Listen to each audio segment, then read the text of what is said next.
Olá, boa noite a todos.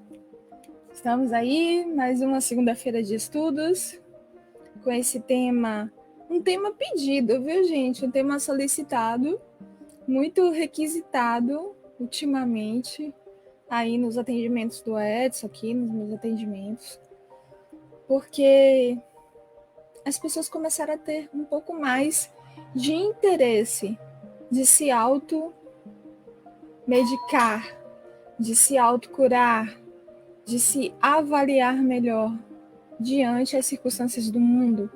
Então, esse olhar para o seu interno na criança, na representatividade da criança interior. Então, tema posto, vocês já sabem como funciona. Podem fazer as suas colocações, as suas perguntas, e a gente, estando dentro do tema, vamos assim desenvolvendo as perguntas, as colocações, tá bom, gente? As suas contribuições são muito importantes. Então, para a gente começar, Edson, o que significa criança interior, né? E qual a sua maior força? A maior força da nossa criança interior é a nossa naturalidade. A naturalidade, ela é formada pelo quê? Pela simplicidade, pela singeleza, pela meiguice, pela ternura, pela bravura, que vai mudando dentro da gente um senso aonde o maior poder que nós podemos ter é a paz e qualificar essa paz mediante a que nos anima. E o que nos anima em realidade e verdade? Que é o que eu sempre falo nesses anos de live aqui. O dia que nós termos, apesar que isso aí não é o Edson que está falando, os grandes sábios, que não sou eu, mas os grandes sábios da antiguidade falavam isso em outras palavras, que não eram religiosos, mas os filósofos, como também os grandes mestres que já foram e eram e são religiosos, falam a mesma coisa. Sentimentos sublimes não é mera cultura e educação, é remédio. A nossa criança interior, ela não é o antídoto, ela é a solução para todos os nossos problemas. Não quer chamar de criança ímpeto? O que move teu ímpeto? A velhaquice de ir sem se conhecer? Ou de se perceber e se conhecer para ir além? Porque se perceber e se conhecer para ir além é coisa de criança grande por dentro da nossa intimidade. Ir sem se conhecer, mas ir é coisa de velhaco velho, que se acha grande, mas se desfaz da criança por dentro. Então vai, pode até dar certo, mas fica à mercê da loteria do acaso. Mediante as consequências do valor, que eu falo sempre, quantitativo das suas buscas, não qualitativo, do que ele ampara, do que ele auto-resguarda, ele que lhe guarda dentro de si. Porém, nós vivemos numa sociedade humana, isso é todo o planeta. Eu não estou, por favor, ofendendo ninguém, mas é a realidade, com modos muito fúteis de se ter. Imagina como é que eu vou obter o que eu tenho, se eu mesmo, dentro do que eu nutro, que era para ser qualitativo, entendam, não é para ser nem bom nem ruim, tem nada de caridade, bondade, mas tem muito a ver com ajuizamento. Quando o Buda fala, Siddhartha, né, principalmente, que teve outros Budas, comenta, botando a mãozinha na terra, dizendo: eis aqui, ego, a sua morada, e testemunha é esse solo, do teu lugar, Buda não usou a luz da sabedoria, do intelecto e do raciocínio cultural. Ele usou a sapiência ética, num senso de integridade, de princípios natural, de uma criança que diz, olha a imagem do espelho, você é a casca que me cobre, o jeito que eu lhe vejo é a superficialidade que eu consinto. Porém, o mergulho dentro de mim é com os olhos fechados, porque eu não preciso te ver para fora, eu me reconheço para dentro. Isso é budismo zen, isso é criança.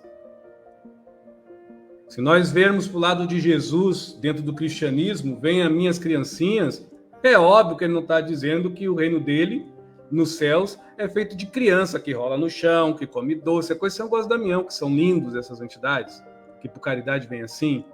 Mas ele está falando que qual o poder que somente quem tem a sua habilidade, que não é desinteressada, sua habilidade não tem desinteresse para as coisas materiais. A humildade não faz desleixo para as coisas materiais. A diferença que um humilde, que é um dos mais valorosos atributos virtuosos de uma criança, que é ser humilde, ele apenas se qualifica acima do que gasta. E ele apenas se posiciona com mais valor naquilo que ele compra. Só isso. Deixa um rico não miserável. E por isso, deixa muitas pessoas que são acanhadas de dinheiro pior do que pobre, na miséria. Porque é uma miséria interna. Então, como nós vivemos numa sociedade teleguiada, muita gente, que eu não estou aqui contestando, ridiculariza esses sentimentos. Tá, afabilidade, otário, ternura, besta, olha lá, afeto isso é coisa de covarde, o que é que vai ter afeto, vai crescer na vida? Só que a gente não para e observa que não existe intelectual frio e calculista, não existe dinheiro, não existe diamante, nem ouro, nem prata, que enverga uma criança simples e humilde.